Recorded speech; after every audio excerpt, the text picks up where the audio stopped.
know. I'm Joe Toney. Everybody says biological, but I consider myself a blood father. That's right. That's all in the blood. All right, well, basically, first question I just want to ask you, like, what are you up to right now? You know, having a famous son and everything, but, you know, what are you doing? How is your life right now? Right now, you know what I'm saying, I gave everything up to God, you know, everything in my life is pretty good, you know what I'm saying? Like I said in other interviews, you know, I'm just grateful. I got 3 sons. And so far, they all turned out good, you know what I'm saying? I would kind of feel kind of bad if Shaq and other sons, they turned out, you know, in trouble, and I said, well, something I could have did make could change it, but that's God's plan. So right now, basically, I'm just trying to, you know, stay in that life and keep track of them, you know what I'm saying, and hopefully they'll go the right thing. I'm just hoping, like my oldest son, my youngest son, I'm pretty well satisfied with them. My youngest son's doing real good, just for freshman year at Memphis State. That's right. Made the Dean's List honor roll. My oldest son teaches right here in Newark at Barrington High School. He did football and basketball. He's doing great. He stayed with his family, got 5 grandkids. I go to see all the time. Real close. Shaq, you know, the money and fame they got, I just hope you don't let it go to his head. It's so easy. Right. You know, so many people coming at you, brainwashing, tell you this, tell you that. You know? And basically with him, I just hope he gets to meet his family. You know what I'm saying? You know what I'm saying? Because all the family, they really like him, you know, love him, and you know, it just kind of hurts behind him. When my mother passed at the funeral, you know, didn't show up and pay any kind of respect and flowers and everything. Right. That's why the family really have mixed feelings against him. So basically, if I was to ask you, you know, about this whole thing, what hurt you the most? You would basically say it's the family? Right, I'm not staying in touch with the family. Right. You know, it's good to always to stay in touch with the family. Medical issues, you know what I'm saying? You got grandkids, you got kids, they need to know each other.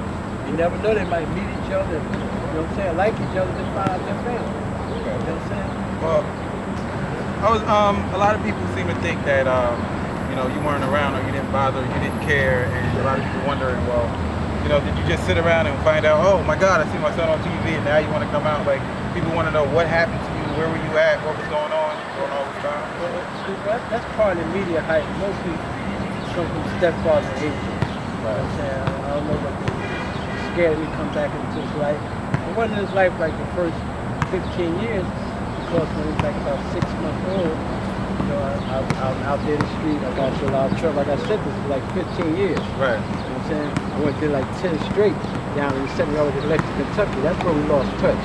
That's when I found out she had got married and married to a stepfather, and they were stationed in Germany at the time. So I couldn't get any touch with them. I couldn't get any information because they wouldn't give me any information as to where he was at. Right. Being that my name is not on the birth certificate. So eventually I just, you know, with my other sons, my youngest son built my relationship back up with them. And then about the first year I found out that he was back in the United States. I didn't know he was back in the United States. I was working at Covenant House in New York. And I happened to see him on TV and said, Shaquille O'Neal. You know, that's my son. I see him in the McDonald High School All-Star game. Right. That's when I found out he was back in the States. He was in Texas. So that same day, I said, oh man, I waited till he started his first year down at LSU. And I called down and I spoke directly to Dale Brown. Well, I spoke to the secretary, I explained to her I was trying to get in touch with my son. I said, okay, so this is Dale Brown. You know what I'm saying? So I relayed the message to him. I said, okay, I'll see what I can do. Okay. 30 minutes later, I get a phone call. Okay. Stepfather time. What do you want? I said, well, basically trying, you know, get in touch with my son, you know, see what's going on. You want to find out what's going on, read the newspaper. Okay, bro. You know what I mean?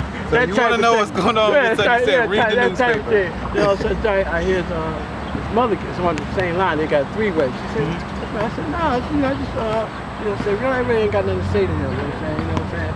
You know, I had no problem. You know what I'm saying? She like.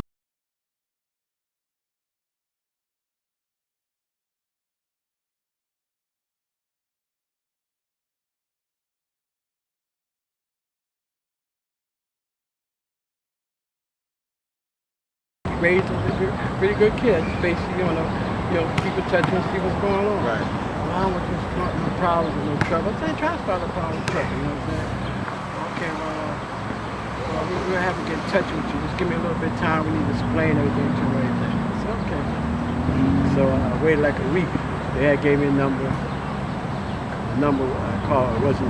Also, when I called back, it's disconnected. So I called back to LSU and speak to the coach and them, and they tell me, well, you got the message, and I really don't interfere with my players' life. Right. I'm saying to myself. I said, well, you first coach I don't know that don't have nothing to do with your players' life. You know what I'm saying? I told him, I said, I know you saw him over there in Germany. That's how you got in touch with him. You know what I'm saying? I know you were responsible for having him transfer this last year to Cole High in Texas, which you're affiliated with. You know what I'm saying? And I know purposely you kept him over there to his senior year so he could sign a letter of intent to go to LSU. Right. You didn't want to come back to the United States with anybody else to say it. Right. You know what I'm saying? I said, personally, I said, I have a problem with that. I'm just saying, but don't sit there and tell me that. You know what I'm saying? That's right. So, right. So I didn't hear nothing from after that. You know what I'm saying? So I went to a lot of series of different things. My older son said, "Leave him alone, Pop." You know what I'm saying? He's doing that now. So it was like funny. This is the funny part that really got me. I went to a couple different radio stations, spoke to people, wrote numerous letters and stuff, never got no answer. So one day, the Inquirer came by. I said, the Inquirer said, they got a bad rep, people Inquirer. But the guy, at least he listened to me, right? You know what I'm saying? And even the Inquirer, they was, I guess, with the money and the Inquirer they came and got one of the vice presidents from down there came up to interview me, stayed like 3 or 4 days, took pictures, went and questioned, talked to everybody I knew in the hospital and everything. I just wanted to make sure what I'm telling is true. They didn't want to print nothing and they get sued. So he said, okay, we're gonna write a good story. So I didn't pay no attention to it. About a month later, I didn't hear nothing. And all of a sudden I'm working at the Red Cross at this time. All of a sudden I get a call from every newspaper in the country. Oh, can we come by and do an interview? Can we come do an interview? I'm like, this kind of stuff. I said, sure, why not? What's going on? Then I come to find out the Inquirer had released the story. A nice 2-page story, everything, explaining everything. So what happened was the major newspapers found out, that this is a true story. They all wanted to interview me. And then I come to find out what the agent and the stepfather did, being he was playing for Orlando Magic. What they did, once they found out about the story, what they did, they had a closed press conference. Okay? Wow. So this way only the Orlando, Miami newspapers would be the only ones that come to conference. Right. And that's where he made the statement that I know he's my father, and he hasn't been in my life for the first 15 years. He might not be in it for the next 15. That was the statement. Yeah. That was only done, just to this way no other press could come to him and get any more different stories and stuff, because you always say, well, we gave our story to the press. They feel they right, and it was funny, like the certain thing with the press, when you got money, it's power. I just hope it don't spoil it. But, because with the paper, they always put in that I was in jail and I was in drugs. Yeah, all right. And that wasn't his life for, the first 15 years, which is true. It's like a half truth. Right. They don't put the part about, saying that I've been working straight for the last 15 years. I got 2 other sons that's doing great. I got a son that's a year older than Shaq, and our relationship is beautiful. They don't put all that. They don't put that I went to college. They don't put all that. You know what I'm saying? They're trying to, it's sort of like they're trying to give an emphasis that, wow, he found out he left his son, was on drugs, now his son's a millionaire, now he want to try to get back in his life. And by putting them things down, that's what. So basically, people don't believe that. So basically, you had other children and you reached out to them and you did other stuff with your other children as well. It's just that happen. They're not famous basketball players, so it goes unnoticed. But when it's Shaq, I understand. Well, you talked a little bit about you going to college and this and that. Why don't you tell everybody a little bit about your basketball background? Okay, well, it was like kind of strange. That's what kept me out of a lot of trouble playing basketball. I worked for South Fork Boys Club. I played a lot of ball players that all went to college and made All-American and this and that. And also myself, I played for Seton Hall, point guard. I was a walk-on point guard for South Central, and I played for Seton Hall. Matter of fact, one of the guys I played with was Mel Knight. If you don't know Mel Knight, you might know there's 2 of his sons that's in the NBA, Brevin and Brandon Knight. Those are his 2 sons. That's what I played with. And that's when I started getting in trouble, you know, being popular, big man on campus. You know, I started getting into drugs, and from that it was like all downhill, you know. But you know, that started when I was like 25, 26. I started, you know, getting out. I started late, but basketball and sports kept me out of trouble. 'Cause I didn't have time to get in trouble. But once I got into college and my head got big, it was all over. It was all over, you know, after that. You know, but that's my favorite. I always loved basketball. You know? All right. Quick question. Can you make a foul shot? Sure. Sure. Ask that question again.